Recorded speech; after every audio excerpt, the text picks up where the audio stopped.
I think PartnerOps is growing. I think it's going to be an integral part of RevOps going forward. In this world where you need a true, not only operator, but you need an architect of everything of how partnerships will work. One of the things that we all know is partnerships are becoming more and more critical. The moment that a buyer decides that they want to buy, 70% of their buying process is already done.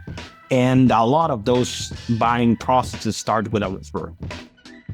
This is Get It Together, the podcast where partnership and go-to-market leaders share the real stories behind programs they've built and scaled. Most teams think that partnerships are all about relationships, and while certainly relationships are important, the truth is they live or die by operations. And I think that is oftentimes an overlooked aspect of partnerships, just how important it is to have operations support either with a dedicated PartnerOps person or from your centralized RevOps team. In this episode, I am chatting with the one and only Antonio, now the Senior Director of Global Revenue Operations and Strategy at LogicMonitor. And we unpack what happens when you actually do treat PartnerOps like a real discipline, a real function, one that shapes data, experiences, and of course, revenue. We'll dig into the metrics that matter, when to know it's time for dedicated ops, and how great operations can turn good partnerships into real impactful results for the business. Enjoy. All right. Hello, everybody. Welcome back to another episode of Get It Together. Today, I am joined by Antonio, sometimes known as the PartnerOps guy. And I'm super excited for this conversation because I think ops is an absolute unlock for the potential partnerships. Antonio, welcome. Thanks for joining us. Thanks for having me, Tyler. Very excited to be here. You and I have been chatting a lot lately, and let's get this going. All right, let's dive in. How about we start with a little introduction? Tell the folks about yourself. What are you up to? Sure thing. So I'm Antonio Caridad. I am a partnerships guy, but I was not a partnerships guy. I'm an engineer by trade. And so I worked in telecom for many years. And it was about 15-ish years ago that IBM hired me and threw me into the world of partnerships and never looked back, right? So I've been in the partner leader seat. I've managed ecosystems. And these days I find myself more on the ops and strategy side. So currently I am the senior director of global revenue operations and strategy at a company called LogicMonitor. I just started here and I'm very excited to be here. Awesome. And not from Toronto, but a huge Toronto Blue Jays fan. We share that. I'm a Blue Jays fan as well. I used to live in Canada, so I'm very partial to the Canadian teams. And so I'm a Blue Jays fan. I'm a Canucks fan. So yeah. Awesome. Love it. All right, let's dive right in. So a lot of what we're going to chat through today is on the ops side of the house. I came across, I think, an interview you've done recently where you really hammered the point, partner ops is how the strategy becomes real. Let's unpack that a little bit. What does that mean? Why is execution at the ops level so important, so critical? That's a good question. And the reality is that ops on the partnership side is something that gets either forgotten or neglected. One thing that is common across the industry is that sales will always have sales ops from the very beginning, right? If you're mature enough, if your company is mature enough where revenue is being produced by multiple departments in the organization, not only sales, but like marketing is producing revenue, customer success is producing revenue, et cetera, you might be mature enough to have RevOps to basically bring that all together and align it, right? But the one thing that is common across the industry is partner teams either being siloed or in an island, fending off for themselves and trying to do everything themselves. When that's the case, you don't have enough hours in the day. You're the partner leader and you need to do a multitude of things. But mainly, you want your partner managers and your team spending 80, 90% of your time with partners, driving pipeline, driving revenue, uncovering opportunities, doing co-sell motions, et cetera, et cetera. And guess what? Everything else around operations, which is alignment, channel neutrality, efficiencies, process, strategy, et cetera, tends to fall through the cracks, or you are actually in the weeds doing process, cleaning up your CRM, inputting opportunities, doing all of that, and then the rest falls off, right? And so one side has to give, right? And that's where a lot of teams tend to not be successful because they forget about the offside and how important this is, not only to set foundation, but also to scale. Let's dig into this. So let's start with maturity, because you mentioned maturity on the sales side, on the CS side. What are the signals that somebody in partnerships should be looking for that suggests, you know what, I really need some dedicated ops support? You know, maybe I have nothing right now. Maybe I have a little bit through our centralized RevOps team, but I need more. That's a great question. And I am not of the mindset that you need a dedicated full-time partner ops person right off the bat. No, but you do need support, right? And the signals start coming across when you have bad data hygiene and your data is not measuring up to what you're doing. So either you have bad data hygiene or you don't have the data. And so you're finding yourself more and more and more in those conversations with your leadership where you have a great story to tell, but you don't have the data to back it up, right? And so you get tagged as the hugs and chugs person or the steaks and shakes person because you don't have the data, right? That's one thing. A second thing is when your partner experience starts suffering because you're doing things so ad hoc. And so let's try to get through this with one partner, but then the next is different. And then the next is different, that nothing is scalable and nothing is repeatable, right? And so when you work with a partner and you are taking too long to accept the deal registration, or they're having issues working with your tools, or you're trying to do account mapping and you just don't have the tooling for that and you're stuck in spreadsheets and things like that, that's another signal. Another signal is when you're trying to work cross-functionally with other departments within the organization. And guess what? They use a completely different tech stack. You're in a tech stack. You're not communicating. You have different data. You show up to meetings with your CEO and you say something and somebody raises their hand. It's like, I have other data. I don't buy that. That's incorrect. And things like that. And so when you're having that conflict internally, when you're having that kind of lack of clarity and data and results that allow you to say like, this is what we've done and how we're measuring impact. And when your partner experience, when how you work externally with your partners is suffering, those are three clear signals. And I think a lot of teams are suffering from that. So we got three signals. We got data hygiene, partner experience, and the third, would you categorize it sort of like cross-functional kind of tech stack? Integrate, yeah. Yeah, conflict. Yeah, okay. Let's talk about the data piece. I think what you were alluding to was effectively like your impact on pipeline and revenue. That's the lagging indicator, which I think is a critical one. What other data points are we talking about? So it's multiple things. It starts with attribution. How are you going to be able to measure the impact that partners are having within your full bow tie, right? From start to finish. And that starts with what are the signals that you're going to try to measure to understand how partners are impacting, right? Because you might be at a level where you're only measuring single point, right? And it might be first touch or last touch. And is that correct? No, because last touch, the lead could have come through a webinar, but guess what? The partner brought the customer to the webinar and you're just measuring last touch and you completely forgot about the partner. But it's the opposite side. The customer brought the partner to the webinar. You measure that, but you don't touch the webinar. And so marketing gets completely squeezed out, right? So I think it starts with attribution. It moves into other pieces of data or data like qualification. Whenever you have an opportunity or a deal come in that has a partner involved, that is sourced by a partner, is it qualified? And how are you converting? How are you measuring that conversion of that qualification against the end? Where maybe because a partner is qualifying so well for you, your CAC is reduced, right? And so another piece of data, how are you reducing CAC on the front end with partners? And then you start getting into what you were talking about, and that is pipeline, partner source pipeline, partner influence pipeline. What are your win rates? How's the pipeline progressing in your speed to deal? So you can start understanding like, hey, partners are really good at moving our opportunities from stage 1 to stage 5.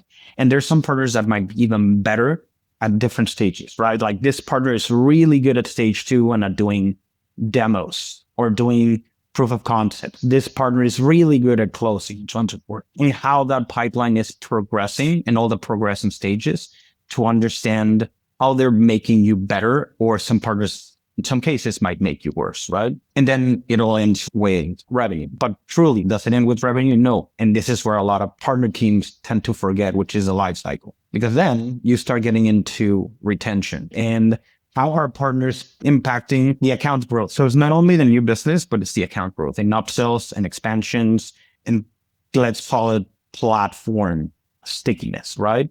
And then it's ARR. So ARR and NRR. So in that journey around how are partners helping you, how are they helping you with churn? How are they helping you with retention? How are they helping you with lifetime value and lifetime value against CAC?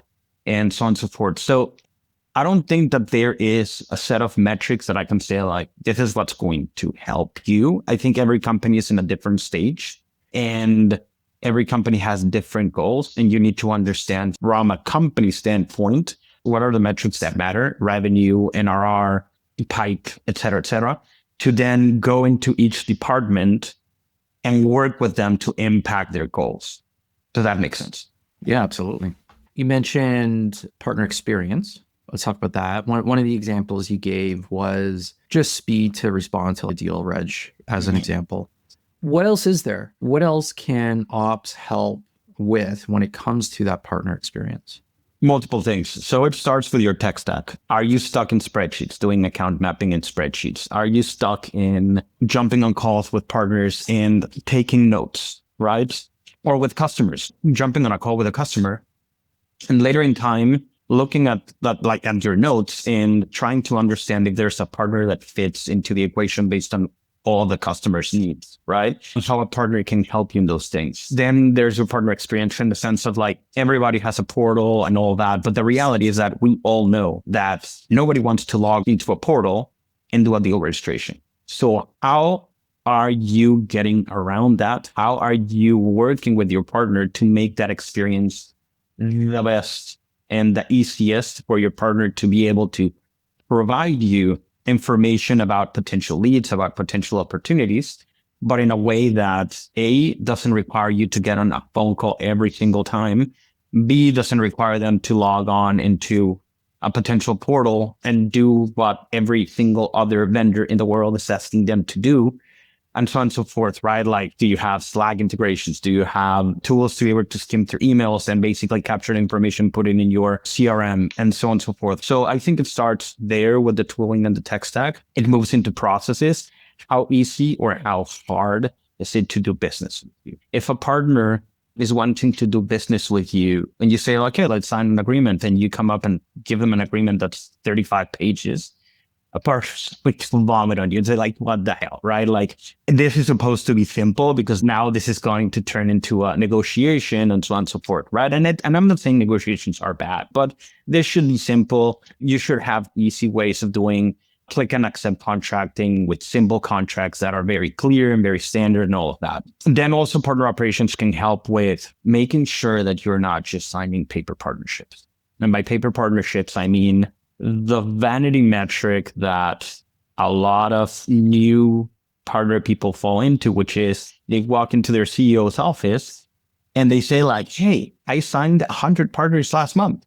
And their CEO is like, okay, I don't care. What are they doing?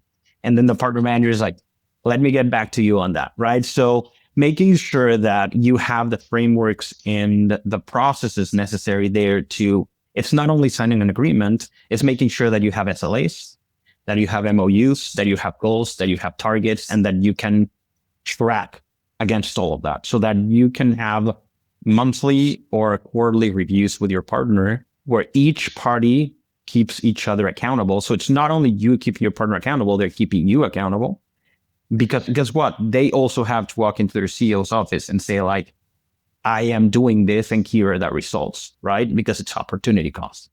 So I think partner operations can help you with a lot of that, with the governance of all of that. And then behind the scenes, with ensuring that the systems and tools are set up for you to be capturing the right information at the right time and have the data whenever you need it. So if you get called on to your CRO's office tomorrow and you need to show results, hey, I have a set of dashboards that are automatic, that are live, that you can use to know these were my bookings last quarter. These are my bookings quarter to date. This is my pipeline. These are my win rates. This is my attainment, et cetera, right on time, right? If you try to do this by yourself while you're also trying to be out there selling and hitting your target, it's impossible. There's a lot there. Mm-hmm. And there's one thing that kept popping up into my head as you were speaking, which is everything that you just said. In my experience, if a company has a RevOps team, they're doing a lot of this, but they're only doing it for their direct team. And none of that work is getting repurposed for the partnerships org. Correct. In a lot of cases, not even for the CS org. I guess my question is, what's up with that?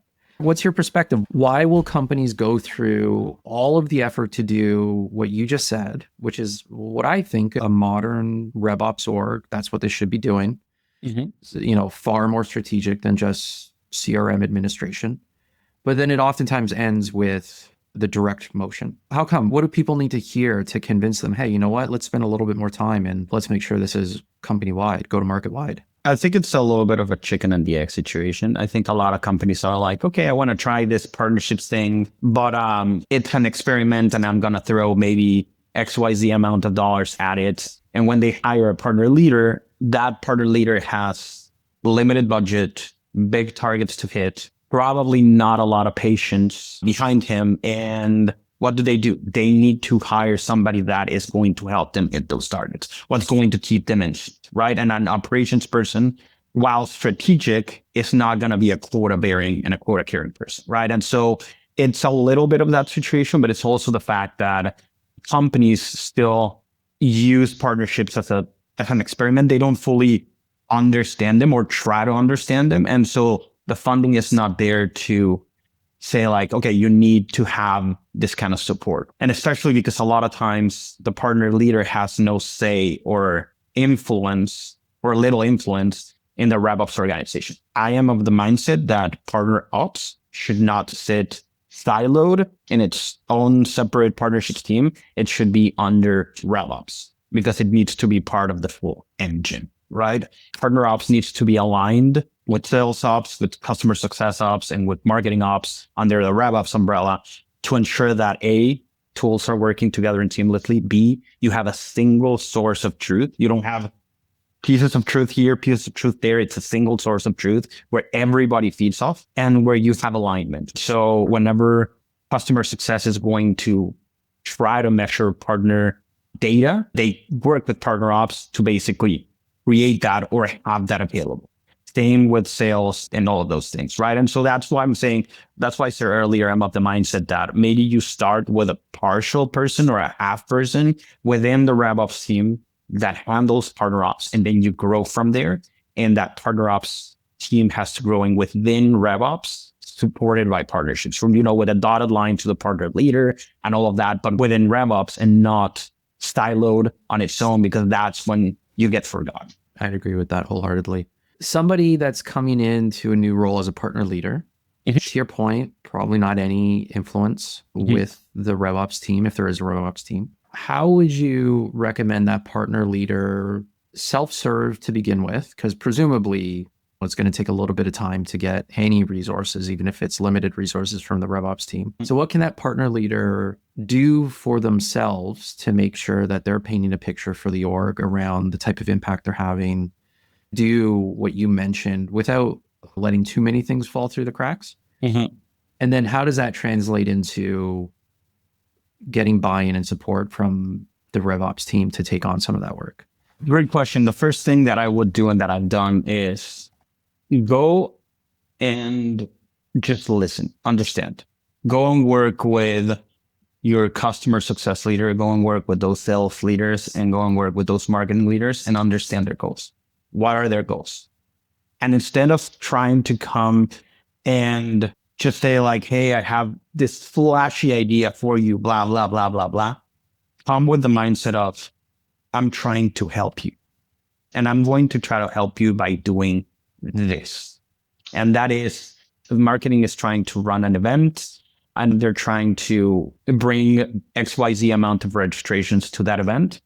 Hey, I have a partner that can partner with us that can reduce the cost of that event and that has their own customer base, which happens to be part of our total addressable market and in our ICP, and that can drive registrations to us, right? So CAC reduction and ROI goes up. Sales, hey, I can prove to you that because that I have all this data behind me industry-wise, and I would love to put a test or a pilot with you to try to gather this data where I can show you that with a partner, we can close deal faster. Our close rates are going to be higher. And guess what? Your deal size is going to be larger. And that means that for you, seller, you can move from deal to deal faster.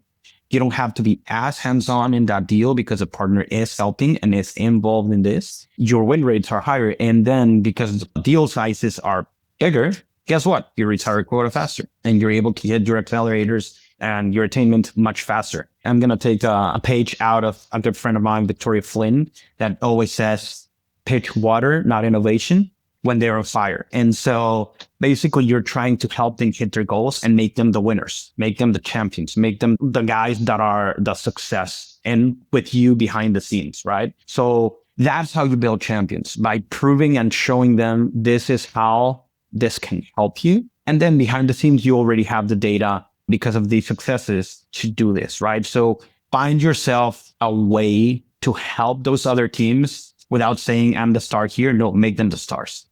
I think that certainly lands for me. When I look at our most successful customers at PartnerStack, the partner leader on the other end has done an incredible job helping prop up other functions, helping them exceed their targets, helping them shine internally.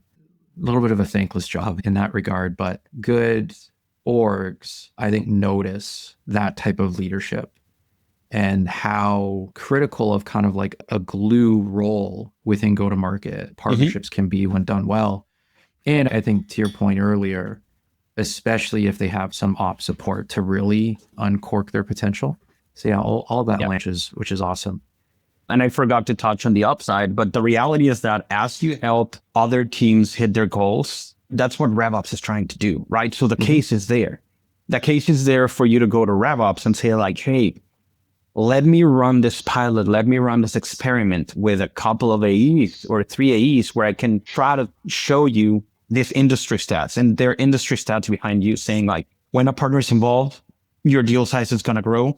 When a partner is involved, our win rates are going to go up. When our partner is involved, our pipe progression is going to move faster and our speed to close is going to be faster, right? And so RevOps is trying to do that. And when you allowed for you to be the grease to that wheel, RevOps is not going to say no. RevOps is going to be totally up for it because you're not trying to pitch much more work to them. You're trying to help them also do what they're supposed to do. I like it. I've heard you say in the past that without having the support of ops as a partner leader, your partner program can kind of just become this collection of favors. What does that mean? It means that without ops support, a little bit of what I was saying earlier is that you're left with a wide amount of tasks and processes and things that need to happen, from efficiencies, from proper contracting, lack of data, et cetera, et cetera. And what that ties into is basically you're going to be creating or be running a partner program with not a lot of good results. Or maybe you have the results, but you're not able to prove them. Why? Because once again, you might not have the data to prove that ever since we implemented the partner program, this is what is happening. If you have a normal tier partner program, you know, the typical rocks or metals or whatever, this is how partners have progressed in tiers. This is how we're seeing ROI, and this is how we're seeing impact across the organization and those kind of partners. But also you don't have the data to show to when you sign any partner or when you're trying to reactivate a partnership, you don't have a lot to back yourself up to go into that conversation with your partner and say like, look, I can show you that partners that go all in with us and do proper joint marketing planning and joint sales planning, and we do proper enablement on both sides, because I need to understand your business as much as you need to understand mine. It cannot just be like, here are my courses, here's my certifications, go and take them, and magically you're going to do things.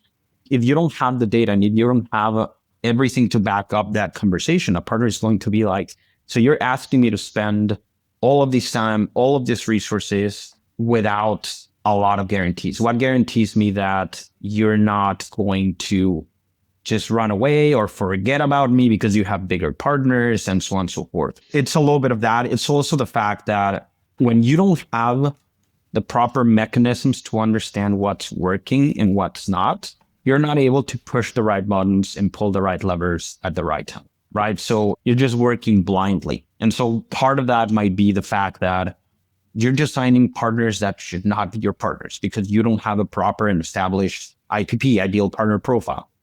And so you're just going by feelings of like, I think this partner is good.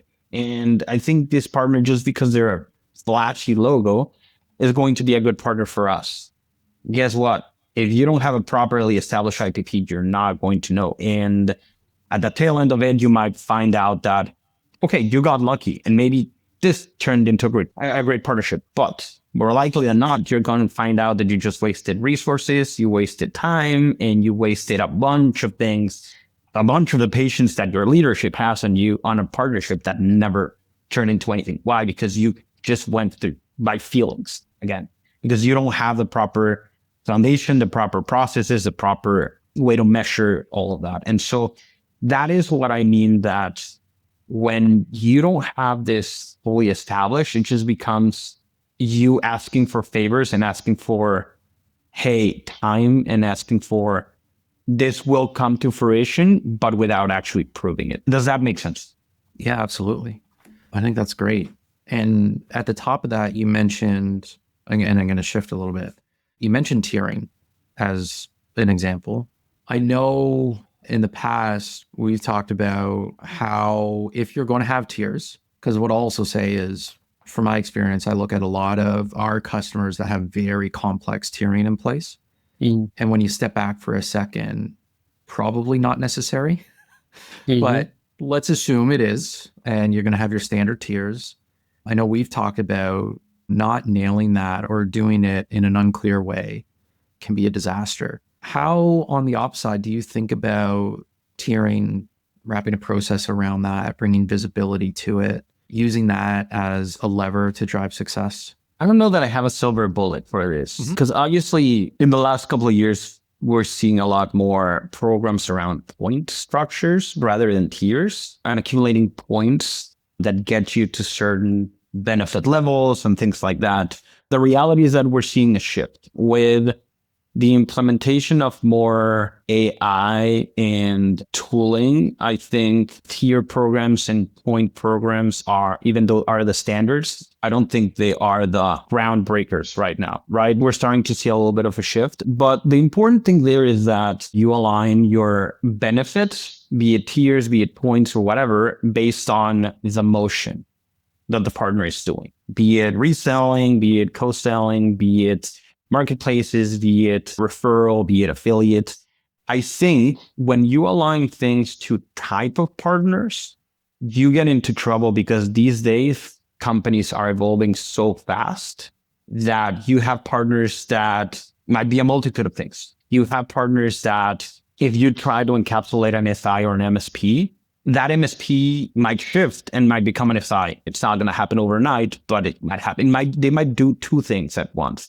Same with the GSIs. They might do multiple things at once, and the GSI might also be managing services and might be delivering and might be doing a bunch of things. And then there's GSIs that do completely different things, right? There's a whole waterfall of the end-to-end buying process of a customer where different GSIs are in different places, from a consultative standpoint all the way to delivering.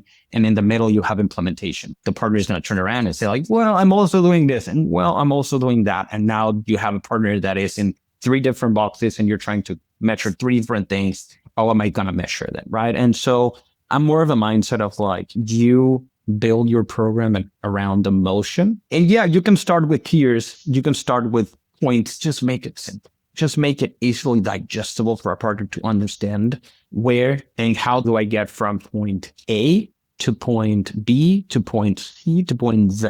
Also for them to be able to track that through your PRM, through whatever tooling you have. You need to have dashboards that allow them to know at this point in time, here's where you are. And based on these deals, this is where you can be.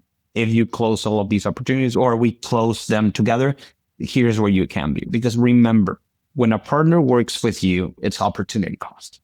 What that means is that they are doing something with you at the expense of not doing something else that could pay them off bigger. Your counterpart in your partner is going to have to stand up in front of their leadership and prove that all this time that they're involved in working with you is turning into XYZ dollars, XYZ ROI. If they're not able to do that, they're going to walk away. And so you need to have the proper systems, the proper tooling, the proper metrics in place for them to also have that conversation. It's not only you, it's them as well. I think what you just said is one of the most critical things that I've heard somebody say in a long time. And I want to dig into it, which is partners don't want to be boxed in anymore, right? They don't want to be defined as a type of partner. They want to be more defined by the multitude of outcomes that they can drive for folks. And so to call somebody, you listed all the names, right? To call somebody a reseller, to call somebody, a tech partner, to call somebody an affiliate, to call somebody, any number of, the acronyms that we love in our space, more and more just does a disservice to the value that they provide. Big question, how do you operationalize that? How do you make it so a partner can drive a number of outcomes and be appropriately compensated for that value? I don't know that I have a great answer. The reality is that you have to pick a lane. As a team, as a department, as a company, you have to pick a lane, but you cannot just try to go and boil the ocean. If you go and try to boil the ocean, you're going to find yourself doing everything and not accomplishing anything. And so I think you have to start somewhere and iterate. You cannot start from perfection because you're never going to get it. I use this phrase quite often, which is, it's a quote from Winston Churchill, and it's perfection is the enemy of progress. And so you need to have incremental gains. So you need to start somewhere. And that somewhere might be a couple of ways or 2 or 3 ways of sale. Hey, I'm going to do resale, I'm going to do affiliate, and I'm going to do co-sell through tech partners. And you're going to start working towards this should be the process. But a process is never set in stone.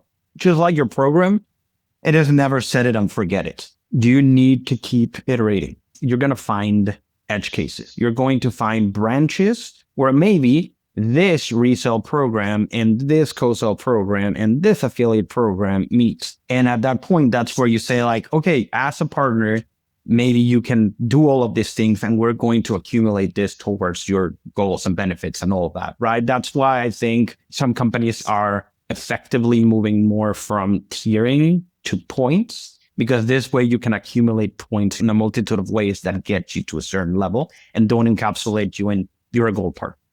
No, it's here you have this amount of benefits because you've done this and this. You've had different ways of accumulating points that allow you to get to a certain level of benefits. And it's depending on what you're doing that maybe you get those benefits. Like if you're reselling or doing managed services, that's where you get maybe front-end discounts, right? If you're doing a referral, that's where you get a rev share or you get front-end fee and things like that. But it's by accumulating those points that get you there.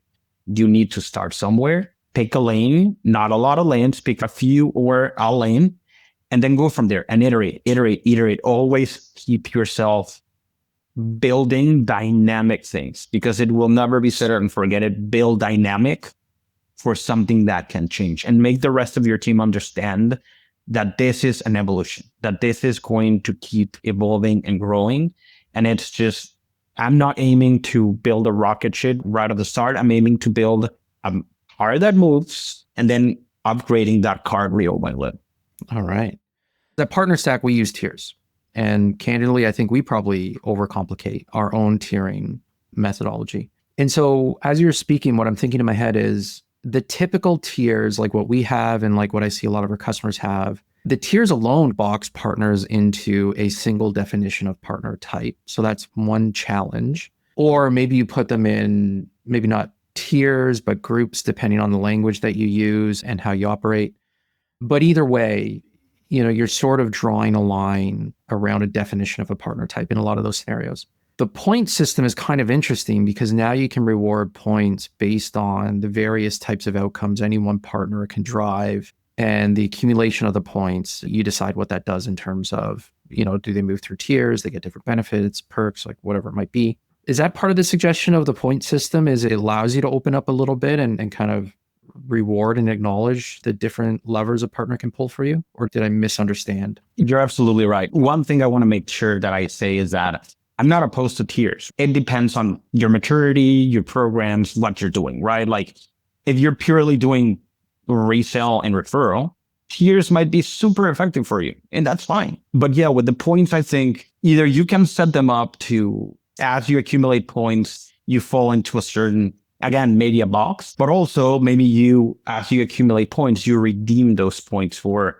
different things. Think about like airline mileage and like reward systems, right? Like you can redeem those points for different things, right? Maybe at a certain level, you have a certain level of status, which basically puts you in a box, but then you have the points to spend towards some things, right? Like these points, I can spend them on MDF. These points, I can spend them on joint events. These points, I can spend them towards sponsoring something and things like that, right? And so I think the point system opens you up towards, as you said, towards more things. You can create a very complicated thing real fast, which you don't want to, but it allows you to have a little bit more flexibility and allows the partner to maybe have a little bit more say on what they want their benefits to be.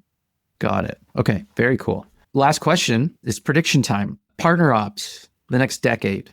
What does it look like? Okay.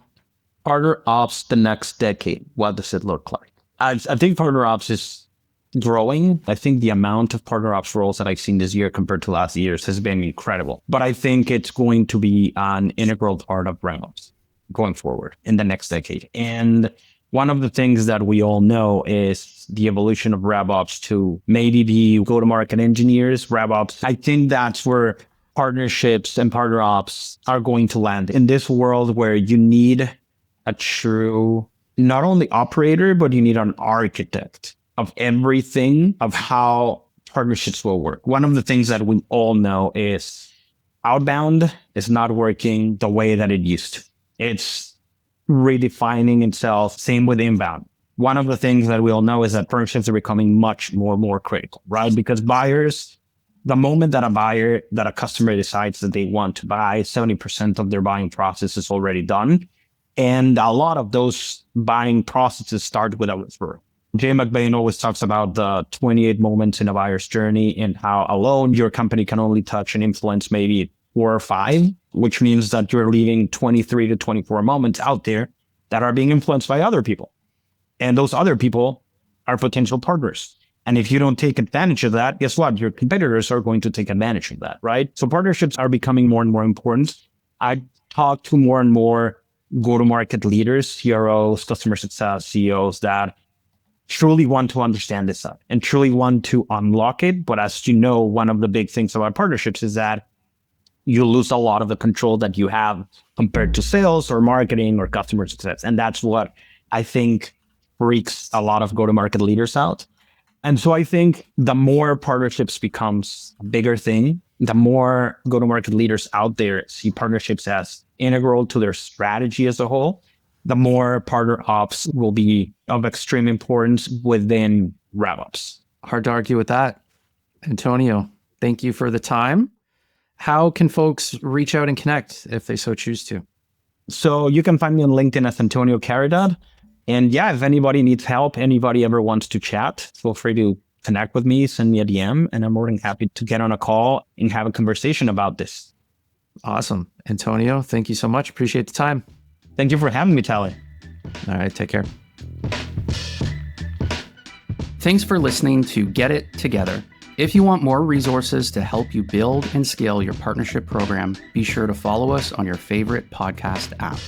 And get more proven tips and tools at partnerstack.com/getittogether.